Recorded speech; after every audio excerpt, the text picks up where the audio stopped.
Salve, queridos! Você se considera uma pessoa livre?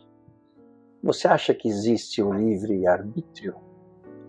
O vídeo de hoje ele será um pouco diferente, né? Porque quando eu resolvi construir esse canal, fazer o Palavra SA, eu estava pensando em fazer um canal com algum conteúdo e que fosse legal para as pessoas. E aí, então, evidentemente, eu procurei naqueles assuntos que eu mais gosto, qual que seria a opção. E aí os assuntos que eu mais gosto e que estudo regularmente há muito tempo já, por hobby mesmo, são alguns como física de partículas, astronomia, não astrologia, né, astronomia, filosofia, inovação e religião. Muito bom. E aí eu pensei o que eu vou fazer e tal, e o critério que eu defini foi falar de um assunto que fosse mais acessível a todos, né? Tendo em vista que os outros assuntos, apesar de interessante, ter pessoas que gostam também, ele é um público um pouco menor. E aí então eu resolvi falar sobre religião, né? Falar sobre os textos bíblicos e tal. Muito bom. E aí o canal aqui, o Palavra SA, completou um ano, no dia 1º de maio, agora, né, esse ano aqui, e aí eu um dia estava pensando, falando, mas quem disse que eu tenho que ficar fechado só em religião, né? Os primeiros vídeos, se você olha no canal, são vídeos mais explicativos, né, dos principais livros da Bíblia, alguns personagens, é um pouco mais o básico, né, que a pessoa tem que ter para ter uma noção do que está escrito na Bíblia, evidentemente, por uma questão de tempo, de um jeito muito resumido, claro. Mas aí eu pensei, mas por que eu não posso trazer outros, falar de religião com a perspectiva de outros saberes, como, por exemplo, filosofia, física, tá certo? E aí, então, eu estou falando isso para vocês para explicar por que o vídeo de hoje é um pouco diferente, né? Porque eu vou procurar trazer outras perspectivas sobre um tema, né, que é a liberdade, que é a questão do livre-arbítrio, né, que está na Bíblia, na perspectiva de alguns filósofos, trazer um pouco de física também, tá certo? Então, para este vídeo, a gente tem que ir com um pouco mais de calma, porque tem alguns detalhes aí que a gente precisa ir devagar, mas não desista de mim, né? Eu acho que será diferente, né? Será diferente e será legal. Então, vamos juntos aí nessa jornada. Muito bom. Então, o tema que eu resolvi trazer aqui para a gente falar sobre todas essas perspectivas é um pedaço de um capítulo, né, da carta de Paulo aos Romanos. Se você já assiste aqui meu canal, vê meus vídeos, sabe que eu falo muito dessa carta, porque realmente é uma carta de alto impacto, né? Se a pessoa pergunta para mim, Fábio, me fala aí, eu quero... Que parte da Bíblia você acha que eu devo ler? Eu não conheço nada. Bom, eu acho que você tem que ler todos, tá certo? Mas, se você tiver que escolher um, e somente um, se você só tiver essa escolha, eu recomendaria a carta de Paulo aos Romanos, tá certo?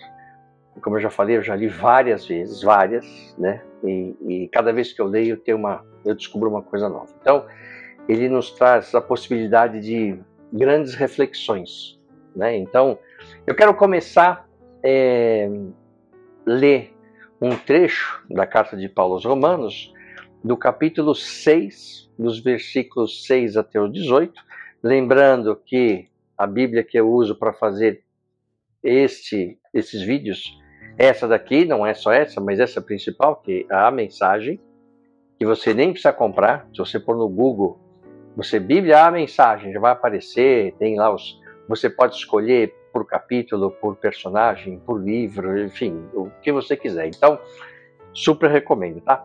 Então eu vou ler aqui, capítulo 6, versículos 6 ao 18, tá? Então vamos juntos aqui, ouça com atenção. O que Paulo fala aqui nessa carta aos Romanos? Ele diz o seguinte, né? Ele está contando então para os novos cristãos que vivem em Roma, que ele está explicando um pouco da filosofia religiosa, né, do cristianismo, lembrando que ainda não existia assim, não era uma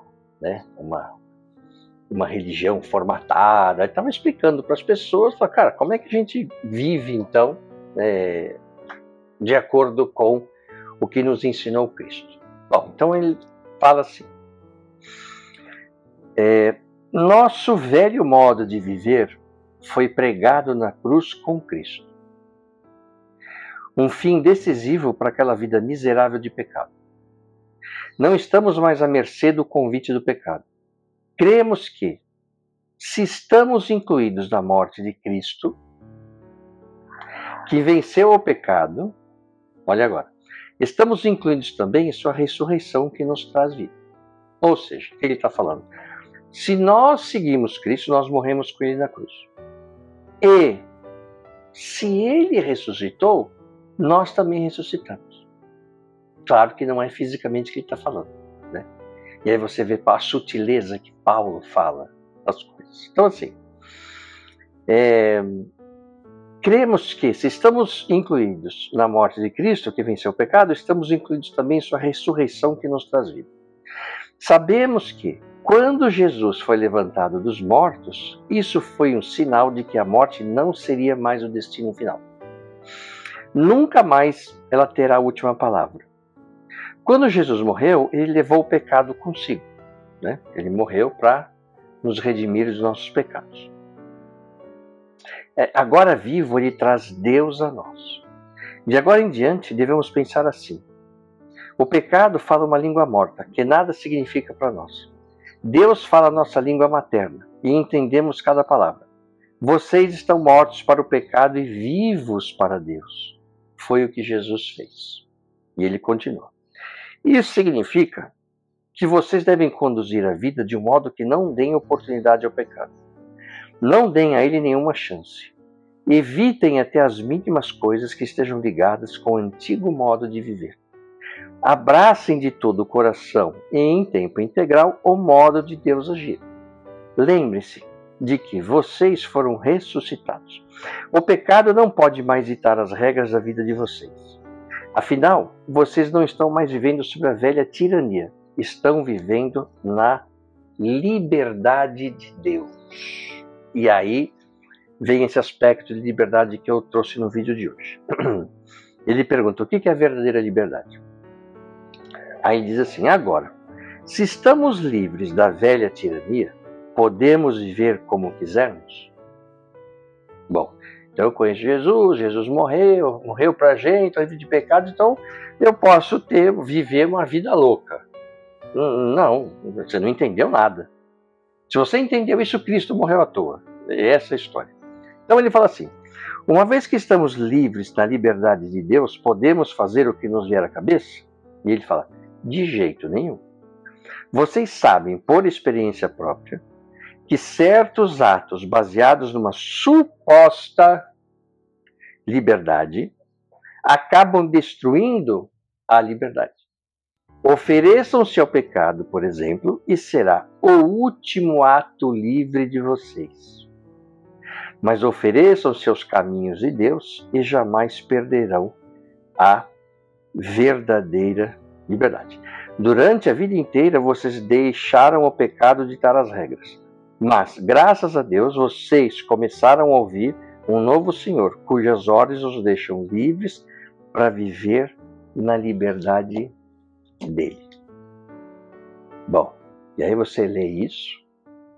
Tá bom, não sei o quê. Porque, assim, quando você lê a palavra, e eu menciono aqui a mensagem, porque é a Bíblia mais acessível, você pode ler qualquer uma, você pode ler, tá bom, já li. O legal de você ler a Bíblia, seja ela qual for, a riqueza vem não na leitura, mas da reflexão sobre o que está dito. Então, Paulo fala sobre a liberdade, livre-arbítrio. Então, se estamos livres do pecado, significa que a gente, e se nós ressuscitamos em Cristo, o que ele está falando? Cara, Cristo morreu para nos redimir dos pecados, certo? Certo. como que agora você vai continuar na vida de pecado? Né? E quando eu falo sair da vida do pecado, não é para virar um crente que reza todo dia e esquece da vida. Não é nada disso. É escolher um novo jeito de viver. Dado que o nosso velho jeito de viver morreu com Cristo na cruz, certo? Muito bem. E este assunto de liberdade e livre-arbítrio é algo que, como nós vimos, está na Bíblia, mas também ele permeia quase todos os filósofos e a filosofia ocidental. Tá certo? Então eu resolvi trazer agora perspectivas, né, de outros filósofos, né, desde Grécia Antiga tal, até os modernos, não sei o quê, medievais, para abordar esse tema de liberdade, tá certo? E a gente sabe, né, que a carta de Paulo aos Romanos, ela teve um impacto muito grande, né, em Roma. Por quê? Roma é uma cidade gigantesca, né, tinha por volta de 1 milhão de pessoas, e tinha muita coisa para ser lida em Roma, né, como decretos imperiais, poesia, filosofia moral elaborada, e uma boa parte desse material era o que de melhor se produzia no mundo. Né? Mesmo assim, em pouco tempo, essa carta de Paulo aos Romanos superou todos esses escritos, de todos os escritores romanos juntos. Né? O apóstolo Paulo, ele usa para fazer a carta lógica, argumentação, poesia, imaginação, escritura, oração histórica, experiência,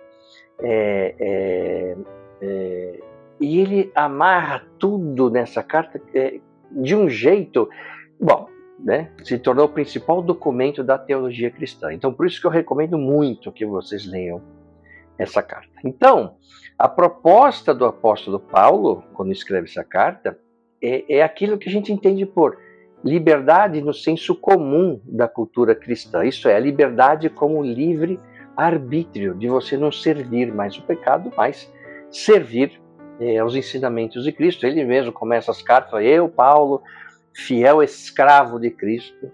Ele não fala que eu sou apóstolo, não, ele fala que sou fiel escravo de Cristo. Muito bem, agora vamos trazer luz para esse tema, liberdade e livre-arbítrio, sob a perspectiva de alguns filósofos. Né? E claro que o primeiro que eu trago aqui é Platão. Né? Não dá para falar de filosofia se não falar de Platão. O que Platão vai nos propor neste assunto? Bom, eu parto de uma premissa, né, de que você já ouviu falar de Platão. Mesmo que seja um pouquinho, se você só amor platônico, não importa. Né? Então, portanto, você deve conhecer coisas variadas, diferentes, deve ter ouvido falar a respeito, enfim. Então, também é provável que você já tenha ouvido dizer que Platão é um pensador dualista. Né? Aí você fala assim, bom, o que é dualista? Isso deve fazer você pensar em dois, né? Que você talvez se pergunte, também, dualista, tem duas coisas, o que são essas duas coisas? Muito bom. Então a gente precisa entender que esses dois do dualismo seja entendido de duas formas. Então, para Platão, existem dois mundos. Né? E segundo ainda Platão, o homem é constituído de duas partes diferentes. Então vamos falar primeiro do mundo em Platão. Você certamente conhece a história da tal do mito da caverna. Né? A história que ele conta, que está num dos livros dele, o Banquete. É claro que a caverna é uma alegoria, né? que ele usa para tentar explicar porque existe a questão da caverna dentro e fora da caverna. Então,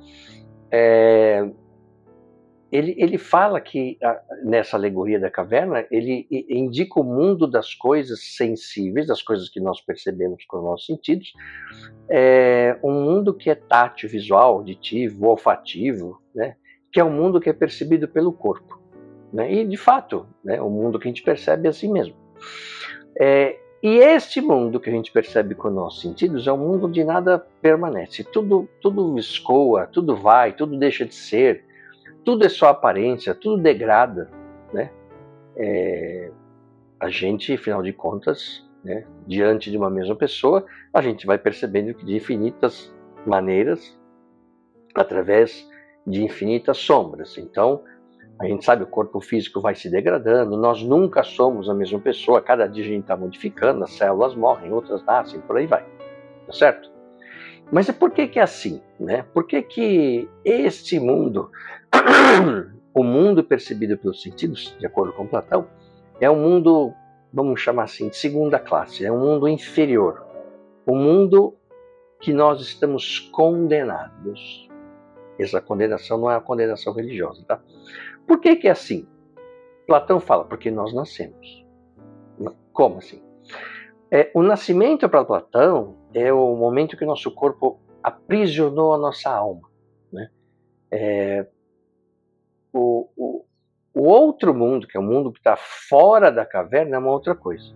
Então, vamos tentar explicar. É mais ou menos assim, você pega um cachorro, tá certo? Se existem cachorros neste mundo que a gente percebe com o corpo, né? E todos têm que ter, não importa a raça do cachorro, mas todos têm que ter algo em comum para serem considerados um cachorro e não um gato. Tá? Então, se existe no mundo sensível um cachorro, é porque existe no outro mundo, de lado fora da caverna, uma ideia, uma essência de cachorro que antecede a todos os cães. Então, segundo o Platão, no momento que a gente nasce é quando a alma é aprisionada, o conceito de ser humano, a ideia de ser humano é aprisionada por um corpo material. E esse corpo é falho, deteriorável, né? De toda, assim como falei, cachorro podia ser árvore, podia ser flor, podia ser qualquer coisa, certo? E Platão, ele fala que a alma não é material, ela é dividida em 3 partes. A alma, né? Está lá de fora da caverna. A parte mais embaixo da alma é a parte que permite a gente sentir, né? Você bate a perna na quina da cama, essa é a parte inferior da alma, né? Localizada na pelvis, no baixo ventre, né? E essa parte inferior da alma é a parte sensitiva da alma, que te permite, portanto, ter sensações do mundo. Aí fala, mas eu não concordo. Bom, então ressuscite Platão e vai discutir com ele, não sou eu que estou falando isso, tá certo? É ele que está falando. Bom, a segunda parte da alma, ele denominou como intermediária, que ela está simbolizada aqui no tórax. É o que o Platão denomina de irracível. Em outras palavras, aquilo que permite você reagir, né? Ou como o marketing recomenda, se posicionar, né? Mais ligado ao sentimento. Então essas 2 partes da alma são apresentadas por Platão como o lado inferior da alma. A parte superior da alma, que é o grande barato, tem uma função que fica localizada no cérebro. E ela tem por finalidade pensar, né? Portanto, quando você fala do pensamento em Platão, saiba que na própria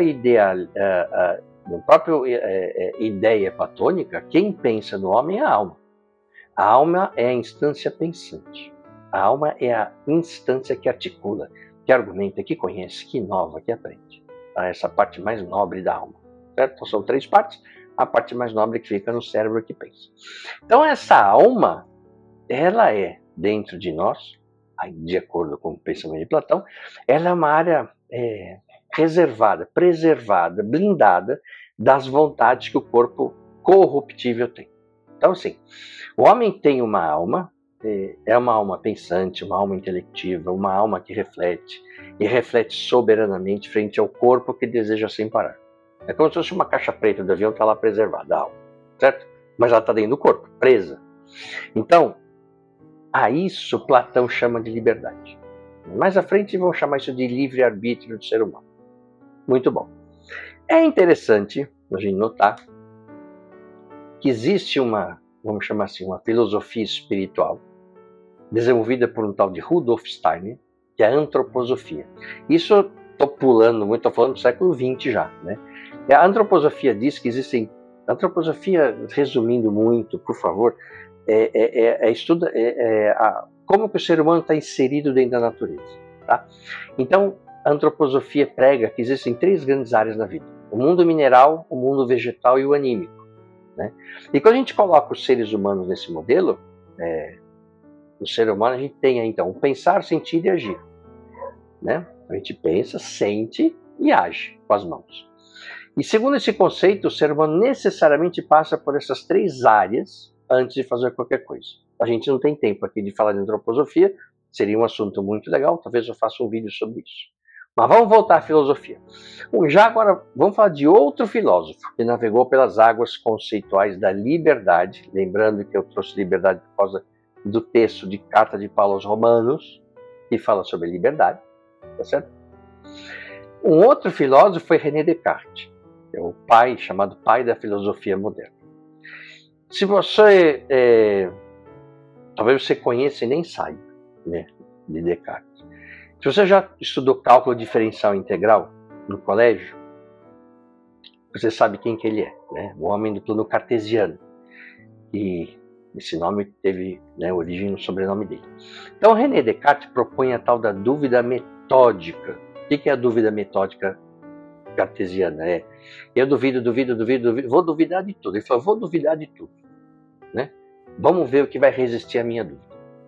O primeiro item de sua longa lista de dúvidas foi duvidar dos sentidos, dos nossos sentidos. Por quê? Porque ele percebeu que frequentemente os sentidos nos levam ao erro, né? Basta você pegar um livro daqueles de ilusão de ótica, você vai ver isso, né? Ou ainda mais fácil, né? A gente pode comprovar que uma laranja pode ter o mesmo tamanho da Lua, dependendo de suas posições, certo? Ele chegou também a desconfiar da própria matemática, né? E olha que Descartes talvez tenha sido o mais importante matemático da história. E ele disse algo interessante, né? As pessoas, quando erram, quase sempre não se dão conta de que estão equivocadas. E isso inclui na matemática e a mim também, né? Bom, aí ele começou a duvidar de tudo e duvida. Putz, mas eu posso duvidar de tudo. Não sobrou nada. Sobrou sim, sobrou uma coisa. Ele chegou à conclusão que a única coisa que resistiu a esse método da dúvida foi o fato dele duvidar. Ou seja, se eu duvido, algo duvida em mim. E isso que duvida em mim, esta substância duvidante, vamos chamar assim, Descartes deu o nome de res, né? Res. Res é coisa em latim, tá? Então é res cogitans. Res cogitans, substância duvidante. Afinal, ele falou, duvido, logo sou. Aí traduziram por penso, logo existo. Mas o original é duvido, logo sou. Então, assim, quem duvida não é meu corpo, né? O corpo, essa parte material, física, que Platão falou que degrada, que é o corpo, o meu corpo eu conheço pelos sentidos, né? E aí você, né, lembra que ele duvidou dos sentidos porque é uma coisa que degrada e tal. Então, portanto, quando eu falo, quando ele falava de mim, né, o Descartes falando dele, eu falei assim, eu falo de um corpo cuja existência eu duvido. Descartes, eu duvido da existência do meu corpo. A isto eu vou chamar de res extensa, né? E falo de uma substância duvidante, de cuja existência eu não duvido, res cogita. Então a parte que duvida é res, essa parte duvidante, né? Esse res cogitans, que no Platão era a parte superior da alma, e na parte sensível, que é o corpo, né, que é uma coisa separada. Então, assim, tanto Platão quanto Descartes falavam que existem duas partes no ser humano, certo? Era assim, é a mesma coisa dita de outras maneiras, tá certo? Que o corpo de Platão é a resistência para Descartes. Muito bom, tá claro, né? Então, assim, ele fala, eu tenho certeza de ser uma substância duvidante, que é a mente, e não tenho certeza de ser uma substância extensa, que é o corpo, né? Portanto, substância duvidante e substância extensa não são a mesma coisa. São autônomas, são separadas, como eu falei de Platão, né? Que a alma está aprisionada no corpo e é uma parte separada, dentro do mesmo corpo. E ele falava assim, que essa substância extensa, que é o corpo, ela se corrompe. A substância duvidante, não. Ela não se corrompe, ela é eterna, como o mito da caverna, que está fora da caverna de Platão. Então é a ideia, tá certo? Então, ele fala assim, bom, eu quando morrer vou continuar pensando, tá certo? Então, e como um Platão, né? A parte superior da alma segue viagem, nós não. Nós o corpo, né? Eu continuarei pensando, né? E ele fala assim, bom, eu vou continuar pensando graças à liberdade. Muito bom. Então você vê, pensamento platônico, eu estou falando, pensamento do apóstolo Paulo, Platão e Descartes. Todos alinhados, tudo falando a mesma coisa. Certo? Muito bom. Um terceiro filósofo que seguiu essa linha de pensamento foi Immanuel Kant, ainda falando do século XIX. Bom, ele trouxe o conceito do desejo e vontade. Então, desejo é uma inclinação do corpo. A gente deseja algo que nos falta, né? Por que que a gente deseja algo que falta? Porque a gente está envolvido na imperfeição, né? Do corpo que se corrompe, do mundo que muda, né? Se o corpo fosse perfeito, eu não desejaria. Pensa, né? Se a gente tem tudo já, eu não vou desejar o quê? Eu não preciso de mais nada, né? Mas além de desejo, o homem tem vontade, que é a reflexão racional que o homem faz sobre os seus desejos. Mas se pergunta assim, mas desejo e vontade não são a mesma coisa? Não, não são, né? Porque o desejo é a pura inclinação do corpo. E a vontade é a deliberação racional da pessoa para a sua vida em função do desejo que ele tem, né? Então, explicando de um jeito mais simples. E a gente pode, né, esse exemplo desse conflito é quando a gente se encontra dentro de um regime alimentar. Então, a gente come uma salada, né? E chega à sobremesa, você quer um pudim. Mas aí, esse é o teu, né? Esse é teu desejo. Mas aí você delibera tal, né, e vem a vontade, que é o lado racional. Você opta, delibera e faz uma escolha triste por uma fatia branca de abacaxi. Certo? Dessa forma, a gente vive, né, segundo o pensamento dele, de Kant, a gente vive sobre a angústia de desejar o que não se tem e o tédio inteiro que já conseguimos. Certo? E aqui os exemplos são inúmeros que você pode refletir sozinho a respeito disso. Certo? Então, no caso da opção pela razão, a vitória da razão sobre o desejo, temos configurado uma máquina de frustração e recalques, evidentemente, tá certo? Isso daí depois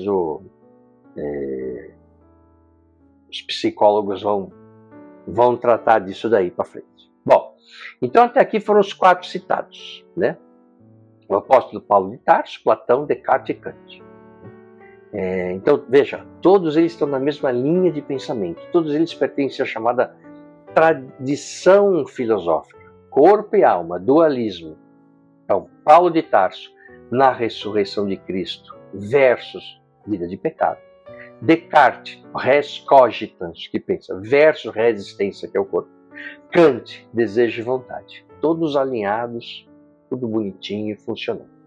Muito bom. O que tem de comum nessas 3 reflexões? Primeiro que a alma é uma instância pensante e que já vem com todas as verdades absolutas definidas, prontas e resolvidas, né? As verdades absolutas, como eu comentei, é o conceito do cachorro, o conceito da cidade perfeita, o teorema de Pitágoras, tá certo? As verdades absolutas não estão em nenhum lugar desconhecido. Elas estão na nossa alma. Está tudo lá, né? Aí Platão fala que quando a gente já sabe tudo, mas quando nasce a gente esquece. Então o filósofo tem que procurar isso daí, fazer a pessoa lembrar disso que tem. E é um conceito que vem de Sócrates, que é quando ele fala conhece-te a ti mesmo, ele está falando disso, mas não dá para entrar nesse assunto agora. Mas enfim. Então, todos os homens, né, nós somos 2. O homem é corpo, que vai buscando aquilo que falta, e sempre falta alguma coisa ao corpo. A gente sabe disso, né? Mas o homem também é razão. E, portanto, graças à razão, o homem nem sempre faz sua vida uma serva dos seus apetites, o que nos diferencia da natureza e dos animais, que era o que Paulo está falando no texto da carta de Paulo aos Romanos. Cara, nós não somos animais, cara. Você pode deliberar e escolher, tem a liberdade de escolher não viver na vida de pecado, né? E eu sei que você sente que essa explicação é simples de ser entendida, e que faz sentido, né? Agora, é importante saber que se algo é mais fácil de ser compreendido por nós, é porque ao longo de nossas vidas, nós fomos expostos mais a um caminho do que a outros, né? Isso na família, na sociedade, na igreja, na escola, no trabalho. Ou vocês acham que a gente, quando nasce, o mundo não existia? Então a gente vai absorvendo com conhecimentos, conceitos, preconceitos que já existiam antes de nascer. E se a gente não reflete, a gente começa a mastigar e engolir sem perceber essas coisas. Tá certo? Então, assim, esses conceitos são fáceis, todo mundo entende, já conhece, certo? Mesmo que não conhecesse em profundidade, não, o que você está falando faz sentido. Mas, vocês sabem que na vida tem sempre o mas, né? Existe também uma outra linha de pensamento sobre a liberdade. E essa é diferente. E, portanto, se é diferente, vamos dizer assim, a gente foi menos exposto a esse conceito. Então é um pouco mais complicadinho da gente entender. Mas vamos juntos. Trata-se dos chamados materialistas gregos. E essa linha de pensamento, ela foi, vamos dizer assim, foi mais maltratada ao longo da história. E por isso que ela chegou para a gente em pedaços, não sei o quê, mas sim, vamos juntos, certo? Um dos filósofos mais famosos materialistas gregos foi Demócrito, né? Você deve ter ouvido falar dele no colégio. Foi ele que concebeu o conceito de átomo. A palavra átomo em grego significa indivisível, certo? Claro que na época não sabiam que o átomo poderia ser dividido, né? Ainda bem. Né? A gente tem inventado a bomba atômica, pelo menos no conceito, né? Então Demócrito propõe que tudo no universo é matéria, certo? E a matéria consiste do quê? De átomos. Átomos e vazio, na verdade. Como assim átomo e vazio? Átomo e vazio. O vazio, para que serve o vazio? Para que os átomos se movimentem, né? Portanto, a matéria é constituída por átomos em movimento, certo? Depois vem a física quântica, falar desses movimentos. Aí depois aparece um monte de charlatão que se chama coach, que não é coach coisa nenhuma, falando que a quântica, aliás, tudo que você vê aí na internet, no mundo, falando assim, qualquer coisa quântica que não seja mecânica quântica. Aliás, as pessoas falam física quântica. Não, tá errado, é mecânica quântica. Qualquer coisa que você tenha no nome quântica ou que não seja mecânica quântica é charlatanismo. Tá certo? Pode que é verdade. Mas, enfim. O interessante é que esse conceito de Demócrito, de átomos e vazio, a física, séculos depois, comprovou isso, né? Hoje a gente sabe, né, que se, por exemplo, né, o núcleo de um átomo fosse uma bola de futebol, os elétrons desse átomo estariam ao redor dele, evidentemente, mas sabe aonde? Lá no alto da arquibancada superior de um estádio de futebol, como o Morumbi ou Maracanã. Então a bola é o núcleo do átomo, está no centro do campo, e os elétrons que compõem esse átomo estão lá em cima, na arquibancada superior, girando em torno dele. E o que tem entre eles? Não tem nada. Nada. E mais, né? Não é só isso. A física também nos mostrou que a gente nunca toca na matéria. Então, na verdade, quando tocamos em algo, a gente o que sente, na verdade, é a força de repulsão dos elétrons que estão nas nossas mãos contra os elétrons de um copo, por exemplo. Então, você não está segurando o copo. O que a gente sente é a força de repulsão desses elétrons. Sabe quando você tenta juntar dois ímãs nos polos iguais? Você não sente aquela repulsão? É isso. Então, assim, então a gente nunca sentiu a matéria? Não. A gente sente a força de repulsão dos elétrons. A gente nunca toca a matéria. E calma que o negócio piora, né? Não sei se vocês sabem, mas a gente nunca viu a matéria. Como assim? Eu estou vendo o copo, o relógio, o óculos, a Bíblia. Não. Você não está vendo nada disso. Na verdade, nós apenas enxergamos os fótons de luz que voltam para os nossos olhos, rebatidos pelos objetos. Então, nossos olhos só têm sensores para fótons. Ele não tem para a matéria em si. Tanto é que se você apaga a luz de casa e fica no escuro total, você não enxerga nenhuma matéria, certo? Então o que a gente está vendo? Os fótons de luz que batem na matéria e voltam. E ainda pior é que a gente só consegue enxergar uma parte muito pequena do espectro da luz desses fótons. A gente não enxerga, por exemplo, o infravermelho, o ultravioleta, por exemplo. Entende agora quando Descartes, que não sabia nada disso, ele disse que os sentidos podem ser enganados? Por isso ele duvidou? Então quando a pessoa fala, ah, é verdade, sim, eu estava lá e eu vi. E daí que você viu? Você viu o que você queria ver. Tá certo? Muito bom. Então, tem gente que diz que a gente vive uma simulação de computador a estilo do filme Matrix. Eu confesso que eu tenho preguiça de ouvir isso. Né? Antes do filme ninguém falava disso. Por isso, eu digo que eu só respeito quem disse algo semelhante antes do filme existir. Ah, mas teve alguém que falou isso? Ah, teve. Na verdade, o filme tem muitas referências, né? Quem falou isso antes do filme de existir, do Matrix, foi um filósofo. Ele não está falando de simulação de computador, nada disso, né? Mas quem falou algo muito parecido antes do filme existir foi um filósofo norte-americano chamado George Berkeley, né? Tem uma universidade lá na Califórnia que é o nome dele. Ele viveu entre os séculos 17 e 18. Então a essência da filosofia dele é o idealismo imaterialista, ou seja, a ideia de que a realidade é composta apenas de mentes e suas percepções. Então, segundo Berkeley, ser é ser percebido. Então, ele negava a existência da matéria independente da mente, o que chamamos de mundo físico, certo? Para ele existe apenas esse mundo físico quando é percebido por uma mente e é sustentado continuamente pela mente de Deus. Ou seja, não existe matéria sem mente. Tudo que existe é percebido ou poderia ser percebido. Então, aliás, o dia que você quiser beirar a loucura e duvidar da sua própria existência e do mundo, leia o livro dele, um deles, né? Chama Tratado sobre os Princípios do Conhecimento Humano. Esse livro, um livro do século XVIII, de 1710, né, especificamente. Então, sua principal obra filosófica, né, de todas que ele fez, onde ele apresenta esse tal de idealismo imaterialista, né, defendendo que a matéria não existe independentemente. Como assim? Não dá para explicar isso aqui também. Mas se você tiver curiosidade, leia, mas esteja preparado para a leitura, porque é assim, é uma indigestão. Não é porque é difícil entender, é porque você começa a fazer umas reflexões e fala, cara, que é isso aí? O que está acontecendo comigo? Tá? Mas vamos voltar no grego, lá no Demócrito, que é mais fácil. Né?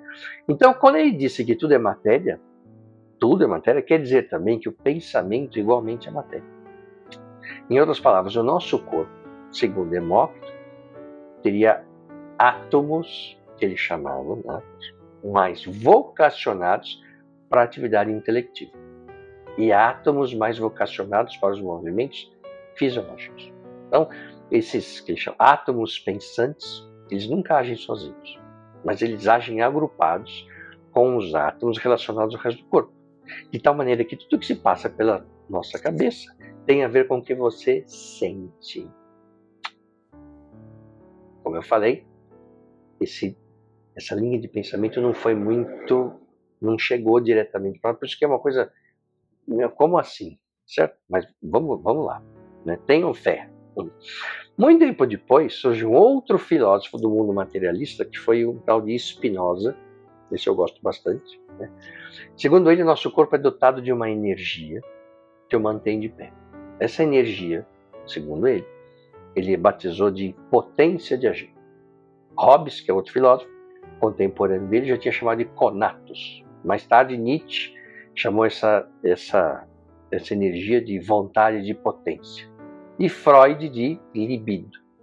Aí você entra em Freud também, tem a divisão da mente, o id, o ego, o superego. Já percebi, não dá para entrar nisso também, mas enfim. Então o Demócrito ele já tinha explicado, né, que os átomos se movimentam nesse vazio. E os átomos se encostam e o choque entre esses átomos faz surgir uma energia que te anima. E quando os átomos não se movimentam mais, não há mais energia no corpo, não tem mais potência de agir, logo o quê? É a morte, é o fim. Certo? Então, quando o mundo afeta o nosso corpo, ele afeta a nossa essência de vida que é a nossa potência de agir, segundo Spinoza. A energia que usamos para viver. Mas a nossa essência não é a alma imaterial? Não. Para Platão era. Mas agora, onde só tem matéria, a nossa essência só pode ser a energia que nos anima. Não é por acaso que os latinos já usavam o mesmo termo, né? A alma, ânima, a energia que nos anima, né? Então é claro que essa energia, em um determinado instante que nos anima, que é a nossa essência, ele nunca permanece a mesma, ela vai variando numa senoide, tá certo? Então tem horas que esses encontros com o mundo que nós temos faz essa energia aumentar, e tem momentos que ela diminui, que é a tristeza. Então, da mesma maneira que o corpo busca mundos que nos alegram, a parte pensante do corpo, que segundo Spinoza chama de alma, mas essa não é transcendental, imaterial, como falava Platão. Nada disso, é matéria, é corpo, não é certo? E nesse pensamento materialista não tem espaço. Então, para o livre-arbítrio, é isso que eu queria chegar. Tá certo? Então, você, como assim não tem livre-arbítrio? Não. Você não delibera? Não. Mas assim, você não tem a alma separada do corpo? Não. Você reage ao mundo. Por quê? Porque esses átomos, né, segundo Demócrito, que estão mais voltados para a parte intelectual, eles são interligados com os átomos do corpo. Então, a gente reage de acordo com essas necessidades. Certo? Porque o nosso corpo, que é só matéria, não tem nada transcendente, ele faz o que só poderia fazer para proteger a sua potência de agir. Então ele procura, né, encontros com o mundo que te alegra e evita encontros com o mundo que te entristece. Certo? Então, o que ele está querendo dizer? Né? Que quando a gente sente, quando a gente pensa, é a mesma coisa de uma outra atividade do corpo qualquer, como, por exemplo, peristaltismo do intestino, a circulação, a respiração, é a mesma coisa. Ou seja, de acordo com essa linha de pensamento diferente, o ser humano não tem duas divisões separadas, como falou Platão, ou como está falando o apóstolo Paulo. Na verdade uma coisa só integrada, ou seja, não há razão versus emoção. Tá certo? Aí surge um outro filósofo, chamado David Hume. Eu não estou falando cronologicamente, tá? Porque vocês viram que eu vou ao século XX, volto para a Grécia, não sei o quê, mas enfim, porque o objetivo aqui é outro. Então, o que esse tal de David Hume fala? Ele diz mais ou menos o seguinte, né? Toda vez que nós achamos que a nossa razão, presta atenção, enfrentou e venceu nossas emoções, é porque nós não demos conta de todos os afetos que nos impactam, de todos os afetos que estão envolvidos ali, né? E não percebemos que a nossa razão, que a única coisa que faz, na verdade, é justificar o que quer o corpo. Como assim? Não entendi. Então, vamos tentar explicar aqui. Quando a gente quer muito algo, mas não fazemos, é porque existe uma emoção que é levada em conta pelo cérebro, tenha você consciência ou não. E essa emoção chama-se medo. Explico. Por exemplo, um homem está na rua andando e vê uma mulher linda. Ele tem vontade de tacar um beijo nela, mas ele não faz isso. E a gente pensa, já sei, é a vitória da razão sobre a emoção. Esse é um pensamento platônico. Certo? E também de Paulo de Tarso, na carta de Paulo aos Romanos, ele está falando isso. Não se entreguem ao pecado, vocês não são animais. É isso que ele está falando. Certo? Por quê? Você tem uma alma, vem de Deus, você libera. Você não precisa ser escravo dos seus sentimentos. Isso é um pensamento platônico. Certo? O que David Hume fala é outra coisa. Na verdade, o homem não beija essa mulher à força por medo das consequências que esse ato pode trazer. Por exemplo, assédio, ser preso, processado, sei lá. Né? Então, resumidamente, isso só indica a complexidade dos enfrentamentos afetivos. Né? A razão só indica o placar. Razão 1, emoção 0. Né? Segundo ainda o Spinoza, o entristecimento que o problema trará ao homem, de ser preso, ser processado, o impede de fazê-lo. E como a gente foge dos sentimentos entristecedores, então o homem não materializa o desejo de dar um beijo forçado na mulher na rua. Então, assim, em resumo, temos pensadores que nos mostram que a liberdade depende de algo imaterial em nós, como nos disse o apóstolo Paulo, na carta de Paulo aos Romanos, tá certo? Como nos disse Platão, que tem a parte da alma dividida em três, que é uma caixinha protegida do corpo, ela está presa no corpo. Como falou Descartes, né? Que é aquela coisa lá que pensa e outra parte que sente. E como falou Kant em vontade e desejo. Então, esse é um time de pensadores. Do outro lado, outros pensadores, como eu falei, os materialistas, Demócrito, o grego, Spinoza, Hobbes e Freud, dizem que a gente não tem nada de material superior, tudo é corpo, átomo e matéria. Não tem esse negócio aí de uma coisa maior, não tem, tá certo? Aí você pergunta assim para mim, tá bom, agora assim, tá um pouquinho mais claro, muito embora eu estou um pouco confuso com algumas coisas.